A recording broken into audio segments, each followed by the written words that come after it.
Hi, today we're going to go over how to connect drip emitters to a 1/2-inch poly tubing drip irrigation line. So if you saw our previous video, we showed how to connect this to your water line, and today we're going to show you how to add these emitters. Okay, so we have a few. I'm going to go over the materials and tools you'll need, and then we'll start. So first of all, you're going to start with your 1/2-inch poly tubing, which you should have already installed in your garden. And then what you'll need is a hole punch like this. These come in a few different shapes. This is just the one I happen to have. Then we're going to need our drip emitters. This is a 2-gallon pressure compensating emitter, 2 gallon an hour. I have a pair of scissors. I have a stake for my emitter, and I have a 1/4-inch poly tubing line. So this is just like the 1/2-inch poly tubing, but smaller. So I'm going to show you two ways of connecting the emitter to this line. One is directly in here, and one is using this 1/4-inch poly tubing, so you can get to more different places in your garden. Alright, so what we're going to start with is we're just going to take the hole punch here, and I'm going to press a hole into my poly tubing. All you have to do is press hard a little bit, maybe screw it around, and then finally you should hear a popping sound, and that lets you know that the hole has come through.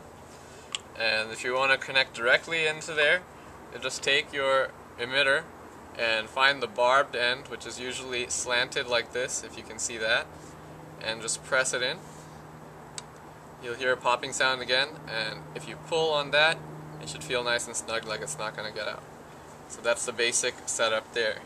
Now if you want to use the 1/4-inch poly tubing line to get to a different plant, what you're going to use is a small double-sided barbed connection like this. Okay, and what we're going to do again, I'm going to make a hole into my 1/2-inch poly tubing. So I heard a little popping sound, that means the hole went through.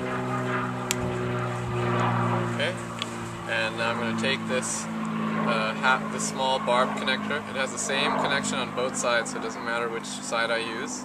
I'm going to press it into that hole. Alright, if I pull on that, it's not really coming out, so that means it's a good fit. And then I'm going to take the 1/4-inch tubing, however long I need it, and I'm going to cut it down. And you want to cut pretty straight. You don't want to cut at an angle, because that's going to increase the chance that this tubing is going to leak. So I'm going to give it a straight cut, and then I'm going to connect that to this little connector that I've already put in. So just twist that around until it's all the way down.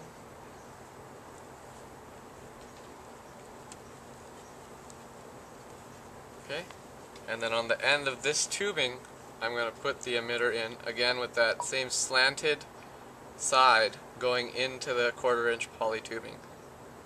Again, just twist it in until the tubing hits the end of that emitter. Okay, so that's done. And then finally, you're going to want to put a stake, because these things have a tendency to get stuck into the dirt, and if dirt comes into the end there, that can clog it up. So I'm going to put a stake just like that, and that way I can prop it above the soil so that it doesn't get clogged.